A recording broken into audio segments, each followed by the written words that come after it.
What is up, everybody? It's your boy P. Welsh here, bringing to you UFC 323, Dvalishvili versus Jan 2. Coming off a 9-4 card. Bad pick with Hermanson. Other than that, not too bad. A couple, even the goose, the grad wasn't too mad about. He had a good first round, but we're coming to you, T-Mobile Center, Las Vegas, Nevada. UFC 323 here. We're starting off with a featherweight bout: Mohamed Naimov versus Marion Santos. 13-3 Naimov versus 17-1 Santos. 2-inch height advantage, 2-inch on the for Naimov, 2 inches on the reach, and yeah, I don't get the line here. Plus 225. Santos, I get that he's really talented and highly explosive, but I just haven't really been sold in terms of, like, I think he's very predictable. I think he can get, and he hasn't been really challenged in the way that I think Naimov will challenge him. I like Naimov here. I think Naimov can win late. I think he can win on decision. He can even get a finish on him potentially. I mean, I don't get the line. I just don't, I'm a big Naimov fan. He lost to Lima in the third round, but was winning that fight. I think he bounces back big time here. I think Santos really hasn't been tested too much in the way that and again, Francis Marshall, he arguably lost that fight, is similar style to how Naimov will kind of bring some more grappling, wrestling esque, some clinch. So unless you're firing off that left hook that Santos is really clean with, that does a lot of damage. But, like, I mean, watch that Youssef fight. He's not super impressive. He's just more just being a little bit better than um Sadiq there. So I'm on Naimov here to start off the card. I love the number. I think you'll see stuff like that early. Like, I just don't get it. I think a lot of times, man, I like Santos, but I don't like him in this spot, and I don't like him in this matchup. I don't think he'll be, and I just think Naimov's a pretty tough fight, man. He's a pretty tough fight. Like, you're gonna have to go beat him over 3 rounds. You're gonna have to outstrike him. You're gonna have to outwork him. I could just see Santos being taken down for 2 rounds and just being behind in the fight and not really having a chance here. So I like Naimov here. Probably gonna do money line and then put him into like a 3/decision. I like Naimov there. Next up, middleweight bout: Mansour Abdul Malik, 8-0-1 versus Antonio Tricoli, 12-5. I think the biggest favorite on the card here, Mansour Abdul Malik, beat Cody Brundage, but it was determined a draw. So I think we still would have got paid out by that. I guess you have to just think Abdul Malik 1-2 here. It's pretty much been his entire fight itinerary. Tricoli, is he going to be able to last? I mean, I don't know, man. If Trayshawn Gore is finishing you, what chance do you really have? Like, I mean, the Bullet did finish him in the third round. So maybe if you don't take him 1-2, you just take him, submission decision. But yeah, Abdul Malik should get the job done. He should get a job at. He should do it at some point. Pretty early. And any way he wants. So I think it's Tricoli, I think, dated one of the fighters. I can't remember at this point. I'm doing a lot of other things right now. See the whiteboard behind me. Replace the Pokemon cards. We're doing a little whiteboard winner player prop parlays. Check that out. Link is going to be in the description. But yeah, I got Abdul Malik here. I think Abdul Malik finish. Just lock it in. Next up, light heavyweight bout. We got Iwo Baranuski versus Ablo Aslan. Baranuski 6-0, all finishes. Aslan is Aslan. You know him if you've been watching. First losses to Elikana by decision, losses to Cutie Laba by finish, and a couple knockouts. Looked terrible in his last two fights, honestly. So I think the line flipped on this one. I checked it last week. We had a 2-week layoff. I think the line flipped to Braninuski here, and yeah, This is a very much. I guess I'm gonna pick him if is this like a fade on Aslan? Like, am I really gonna sit there and I don't know.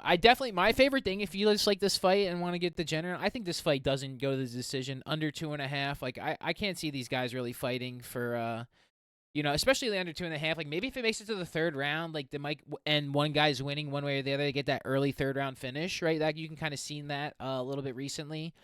Yeah, I don't know how to determine this fight, man. This one is just like, are they just going to throw fight? Are they going to throw, or are they going to be very conservative? Like, Aslan's been not the same fighter since he's been losing that, he was way more cautious the more experience. That's why I think Baranowski is the pick here. You're just going to throw caution to the wind and lay one down on him. So I'm going Baranowski. Next up, let's go, baby. The return of Jalen Turner. Lightweight bout against Edson Barbosa. Barbosa 24-13 versus 14-9 Turner. Really can't look at the Turner performances. Bahamundes, he was mentally checked out there. Barbosa, dusty chin if you've ever seen one anymore. And is that going to lead to him getting finished? He had a couple losses to decision.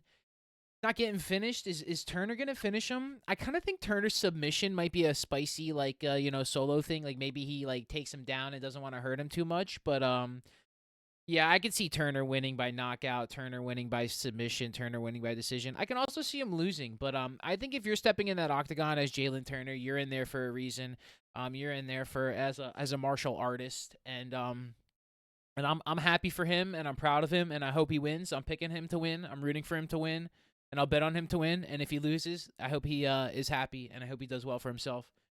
This is just a good spot to see a good situation in for a human being, recovering for themselves to, keep pushing themselves and not just stopping. I think that's a testament to a lot of people here, and I'm excited to see him fight. I'm rooting for him. And, yeah, let's go Jalen Turner here. Big ups to Jalen Turner returning to the Octagon, T-Mobile Arena. Even if it is just to get out of your contract and he loses, and, I don't want to say that. I'm just speculating. I'm just here to talk. This is nothing personal. None of this stuff is personal. But whatever the situation is, I'm rooting for him. And even if he loses, I'll still be happy for him. Let's go, baby. Next up, middleweight bouts. The Sluggernauts here. Marvin Vettori versus Bruno Ferreira. Vettori 19-9-1 versus Ferreira 14-2. Ferreira, big finisher, big knockout guy. Is he going to be able to get that against Vettori? Man, that would be something else. Never seen. This is the ultimate, how you doing, how you been. Ferreira never been to the cards. Vettori never been finished. What are we going to see here? I'm kind of on the Vettori never getting finished side. I like I said, I could see it happening with Ferreira, no doubt, but he's definitely got the dynamite in the hand. But at some point, I think Vettori's just got to turn it around, man. He's just too good to just keep losing. Realistically, I just think he's really good. I think there's a level to being a middleweight professional UFC fighter that he has attributed himself to, and he's still only 32 years old. I'm big on Marvin Vettori. Marvin Vettori decision win. Marvin Vettori 3/ decision. I do think he can get a finish here. I don't think it's likely. I think he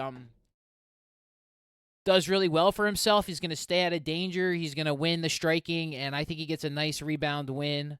Yeah, I'm all on Marvin Vettori. He's one of my favorite fighters of the week. I think he's got a great chance to win at even money. I think you're getting good value on him. A fight like this, when it's even, I always think about two-way action. And, yeah, they're wanting you to get enough on both guys. Because, you could see why you're not going to believe in somebody like Vettori right now. But, yeah, Vettori by decision, Vettori 3/ decision. I think he can get a late finish. I think he really puts it on there. And we see a vintage Marvin Vettori performance. I mean, like I said, he's been on a bad streak, too. So I definitely think he's got the talent in there, and I think he brings it home. Let's go, Vettori! Next up, we got a lightweight bout. Nazim Saidakov, 11-1-1, 5'10" versus Faraz Zayam, 17-4, standing 6'1". Massive reach advantage for Zayam here, and yeah, this is going to be kind of the trend of the card here, and something in a way is I'm just going to keep believing in the guys that I've believed in have paid me off, and I'm not going to buck the trends. This is basically anti-bucking the trends. We're just riding the wagons until the wheels fall off, because I'm not that kind of fight fan in a way. Like, I know I see the thing with Turner. We'll go backtrack to Turner is I won on him losing. So here's a guy in Zayam who I've won on winning, and I'm just not going to go against him. I've won on Saidakov too, and I just don't think the guys that Saidakov has fought are nearly that good compared to the guys that Zayam has fought. And just not saying he's performed better, but I don't know. I just think he's just a very skilled and talented fighter. I think the length and the metrics there and what Saidakov needs to do against Siam, I just don't know if he really presents it. I really would like to go back and watch that Terrence McKinney fight from 3 years ago against Siam, but that seems like one of those spots where this guy's just gotten so much better from there. I think his length, his kickboxing, his distance control, and his ability to finish, his knees, his clench. I think that was one of the ways he has improved. He's improved his clench game and just controlling where the fight goes in the octagon, and controlling those separations, the dirty boxing, the elbows, the knees, and then the mad distance. So I think that's where you kind of see the improvement in Zayam's game and why I just have so much confidence in him. And this is kind of nothing against Saidakov. I don't know what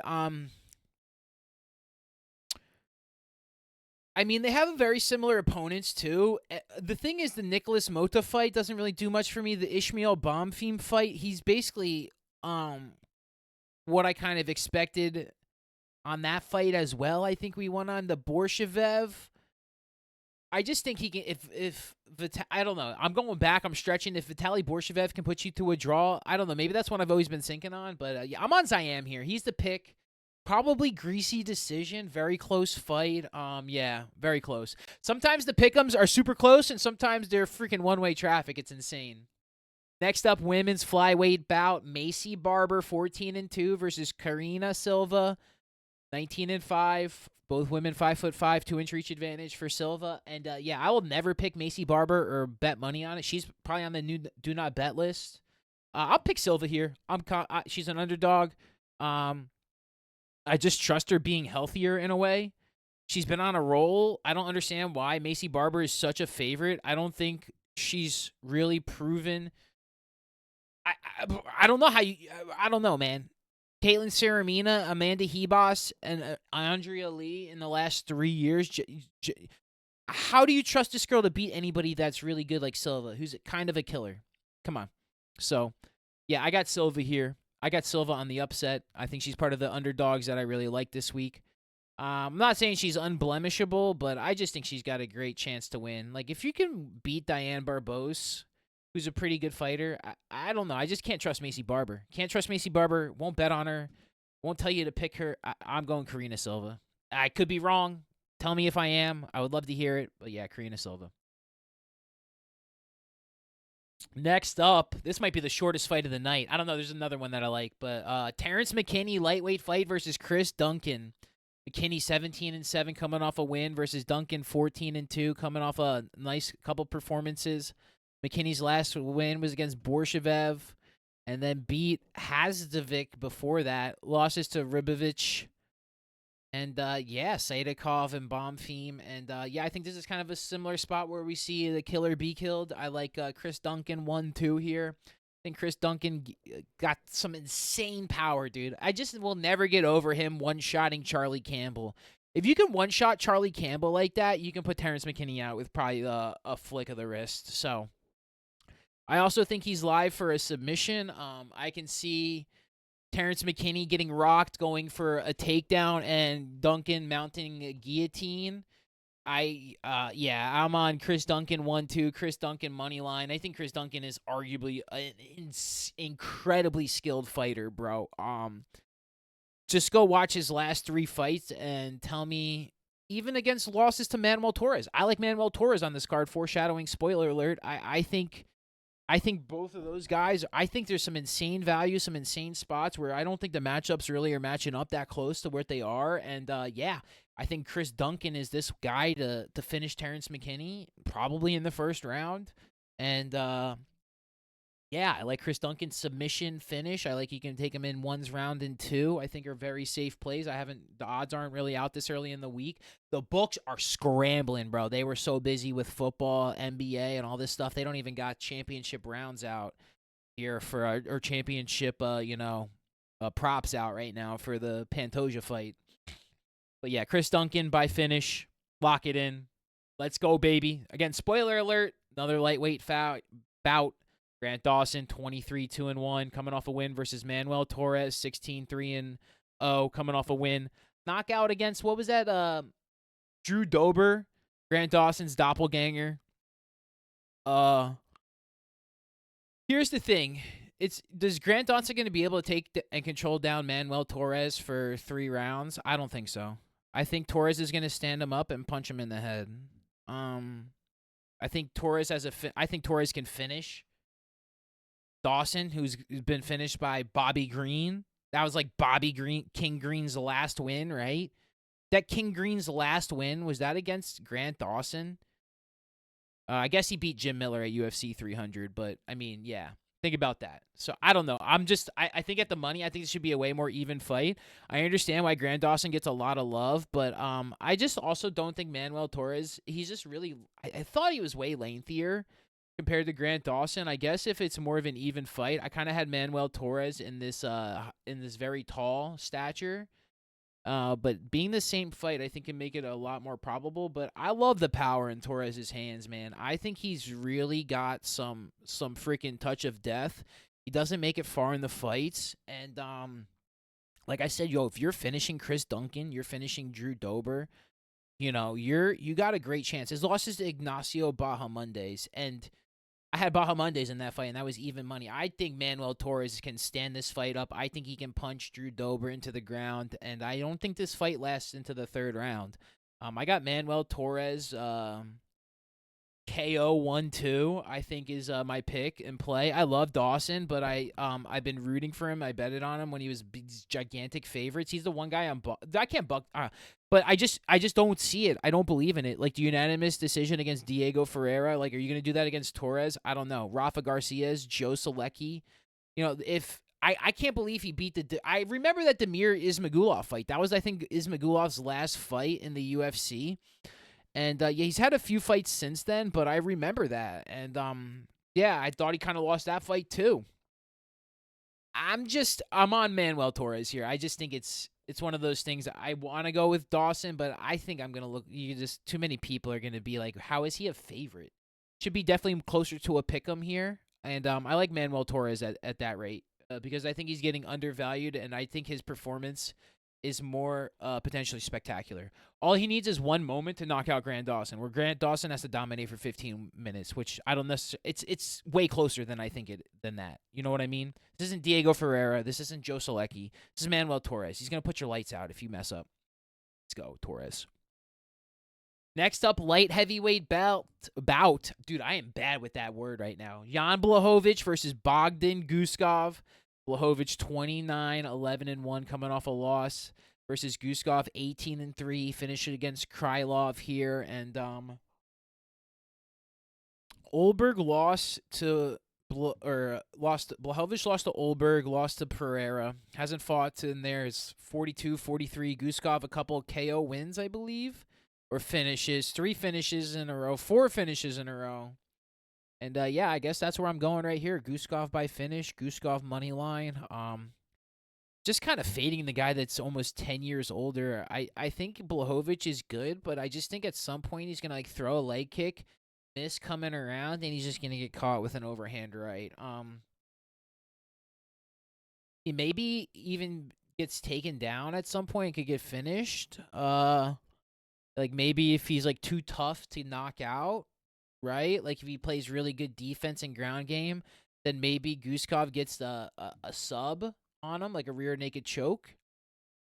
But I think Guskov by finish is the way I would play this. Guskov money line. Blachowicz, he doesn't really get finished much. I'm a little worried about that. But, again, I think Guskov has this insane level of power, man. He's now, 5 fights in the UFC, 4 in a row we basically all won on. And the first one we had him on was Uzdemir, and I remember that fight. So, doesn't win by decision, only wins by finish. So that's where I kind of like, if you like Guskov, get him on the finish. Maybe he makes it to the 3rd round against Blachowicz. Maybe that's the situation we get right now. But other than that, I'm all on Guskov again. I was thinking, how am I going to get myself on Blachowicz here? And I just couldn't. 9 ways to Sunday. It was kind of the trend. I'm not going to buck the trend. I'm not going to buck the wagon that got me here in Guskov. 4 straight wins, a lot of finishes. I've been celebrating him, cheering for him, and he's delivered. So I'm not going to go against it again. Just track it. Again, if that's the other case, then we're fine. I'm fine with that. But Guskov all day, baby. Next up, bantamweight bout. We got Henry Cringe Hudo Triple Quad C Cejudo versus Peyton Talbot. 16-5 Cejudo versus 10-1 Talbot. And yeah, I don't know about this one. I want to pick Talbot. I'm scared to in a way. I think he'll have to perform better, but I think in a three round fight, I think I'm probably gonna bet on Henry. I'm gonna look like a fool. I don't care. I just think like if you're gonna lose to Ione Baralos, like I don't understand how you're gonna do that much better against Henry Cejudo. Both guys are old. Both guys are old too. You know, it's not like I said. Like if Cejudo goes in there and implements the game plan, I think Talbot could be in some trouble again. That's the only way that I see is Cejudo winning. Is money line decision.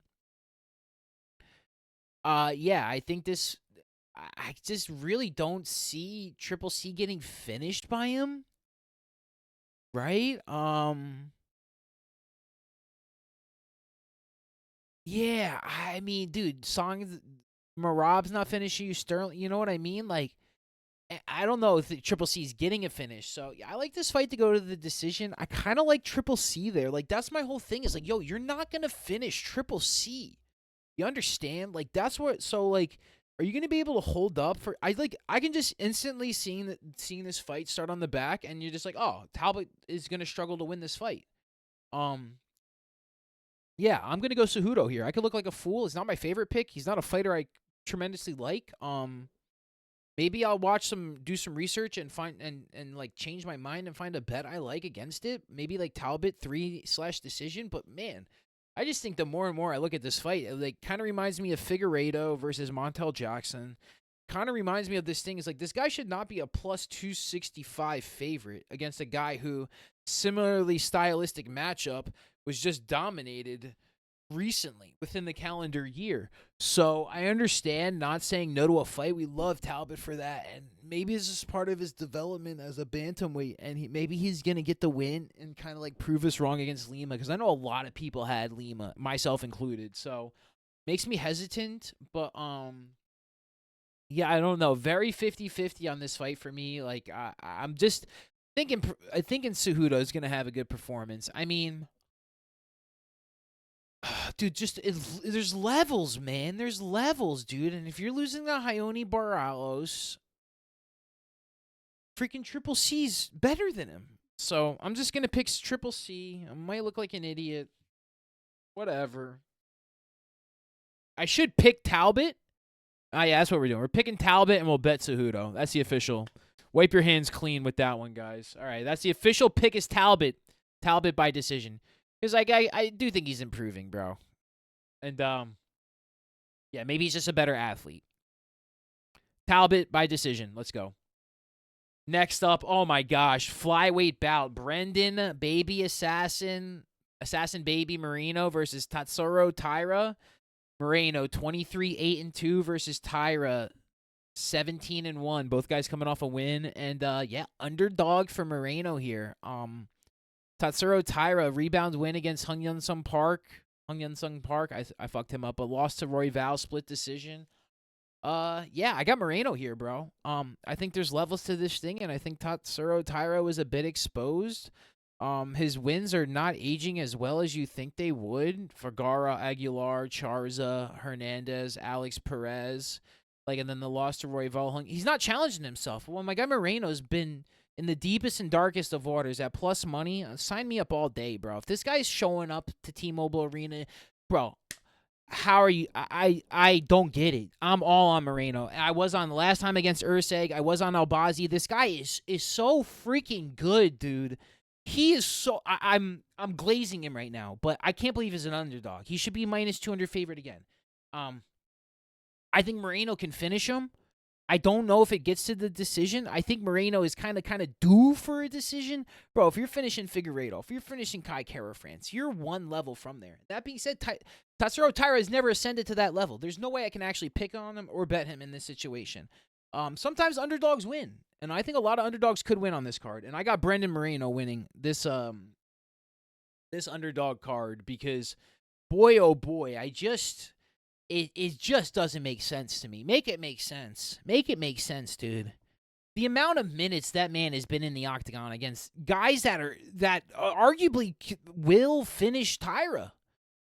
Or, I don't know, man. So yeah, I just don't like Tyra. I'm also a little bit down on these. I don't know how I feel on the Asian circuit fighters, but yeah, I'm going Moreno here. He's my guy. Let's go, baby. Next up, co-main event, flyweight title fight. And we might, dude, what's going to happen here? Alejandro Pantoja, reigning, defending, undisputed flyweight champion against Joshua Van, the #1 title contender and challenger. And, so I see it like this. I think it's going to be classic. I think it's a 5-round war. Pantoja wins 1, 2, and 3, and maybe gets a finish. But can Van win knockout 5 and 6 or something like that?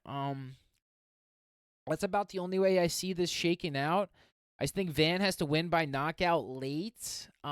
Pantoja is so durable. He's so tough. He's just not going to beat him within the first 15 minutes. Nobody has. So if you want to beat him, you got to beat him close to how Royval beat him. Late. Ursig late. You gotta get him. You gotta get him fighting. So this is going to be a fight, and maybe he can win by decision late. I'm not against that either. I want to sprinkle Josh. I actually think the real bet is Joshua Van 4-5 / decision. I will maybe sprinkle a Joshua Van round 5 KO just because I think it's about to happen. And I think if there's anybody to do it, somebody that's got the gas tank, it's going to be a young guy like Van against somebody like Pantoja. If you can just clip the chin and get him out of there in the 5th round, Was Weidman Silva in the 5th round? I don't know. I would love to figure that out. I got to actually look at that.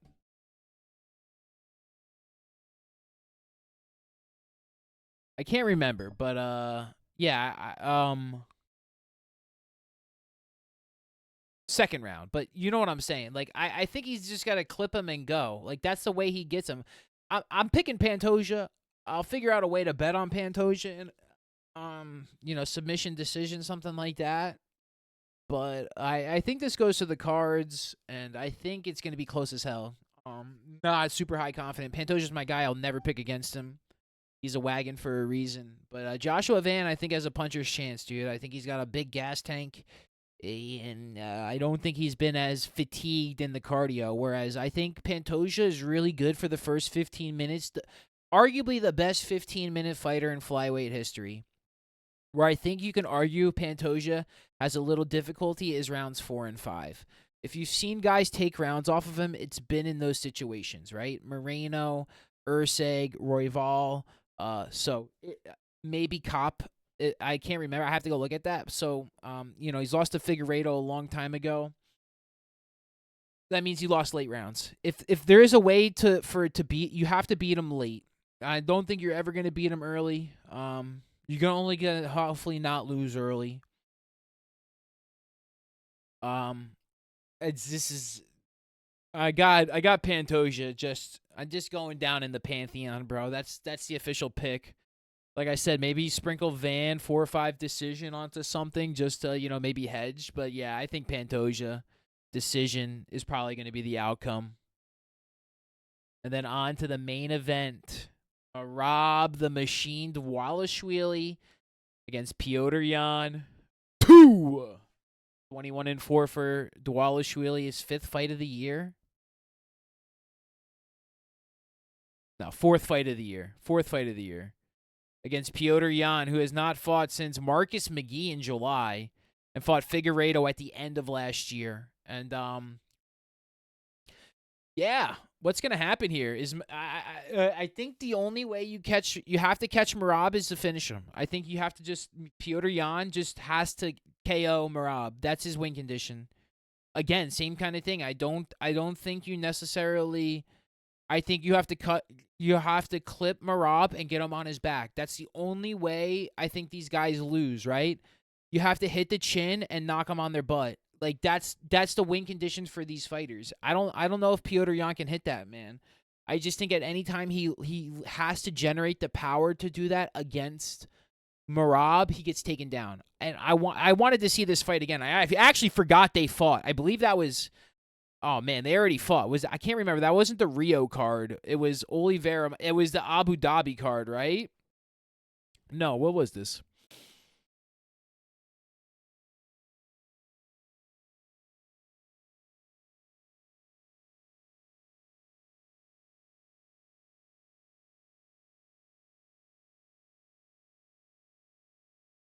Maybe this was, it says the freaking theater at Virgin Hotels? Maybe this was like a fight night. I don't know. It wasn't at T-Mobile Arena.